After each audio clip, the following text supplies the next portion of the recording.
Today we got some more actual history about life on the West Texas frontier during the days of the Comanches. This is another short video that follows from our previous video on unworthy history about the torture and death of Martha Sherman.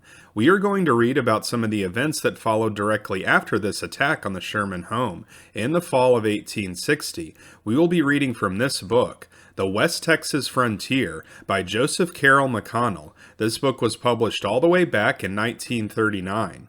From this book, we are first going to hear about an interesting detail about one of the Comanches who attacked Mrs. Sherman. That is, that he had red hair. We are then going to hear about a few of the events that occurred in Palo Pinto County after this group of Comanches left the Sherman home. This includes a story with a much happier ending than that of Mrs. Sherman, about 18-year-old Mary Eubanks, who held off this group of Indians with a double-barreled shotgun. Many times she shamefully referred to that big old red-headed Indian. No full-blooded Indian was ever known to be red-headed. Was this red-headed man the same individual who made his appearance in other raids before and after this time? Was it someone the Indians had captured when a child and reared to be a bloodthirsty savage? Or was it some renegade ruffian of our own race? Nevertheless, again we find the presence of a red-headed man with the red men. Mrs. Sherman was buried to the west of the Fox family in the Willow Springs graveyard, several miles east of Weatherford. I'm now going to read another section from this same book, West Texas Frontier, about a few events that occurred as the Indians left Parker County and moved into Palo Pinto County. After the Indians left the home of Ezra Sherman, they stopped about 2 or 3 miles north of the present city of Mineral Wells. The Indians then took a northwest course toward Turkey Creek, and next appeared at the home of Joe Stevens, but here they did little damage and soon went away. Joe Stevens counted 55 Indians painted for war. The Indians now had a herd of about 300 head of stolen horses. They made their next stop about 1 mile from the home of William Eubanks, who lived about 5 or 6 miles northwest of Mineral Wells. 4 or 5 of the warriors were sent to reconnoiter his home. These Indians were first discovered by James G. Eubanks, about 11 years of age, who, in company with John and George Eubanks, had been to the spring for water.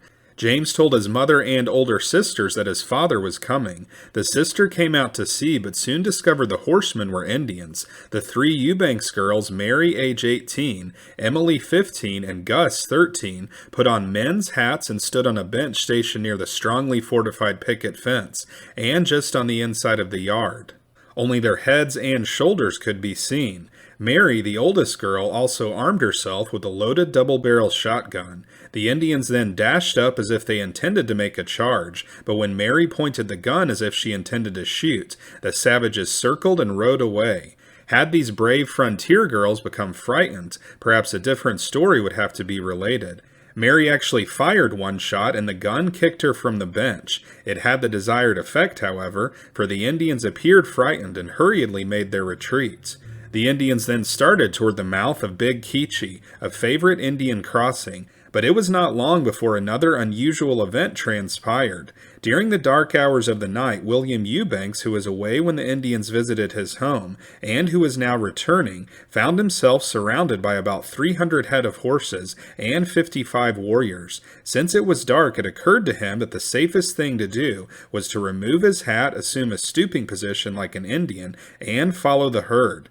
This he did, but made it a special point to drop behind as rapidly as he could.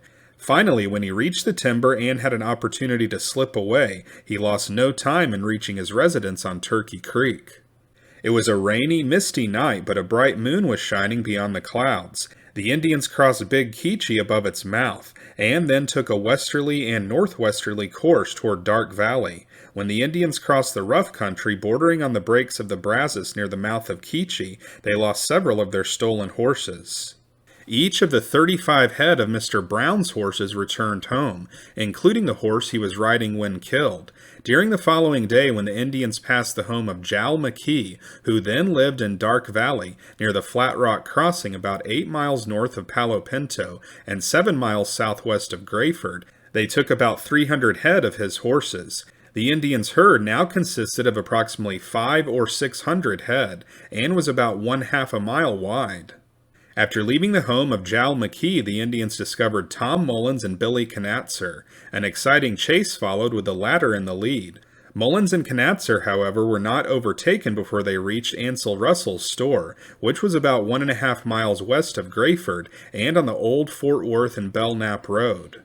And this brings to a close one of the largest forays ever made by the Indians on the West Texas frontier. 7 people were killed, 5 wounded, 2 innocent girls made captives, but later released, and several others seriously menaced and greatly frightened by their presence. So that's it for this episode. This raid occurred in either 1859 or 1860, and it followed the 1859 removal of the Penatucka Comanches from their residence on the Clear Fork of the Brazos River in what is now Throckmorton County to the Indian country north of the Red River.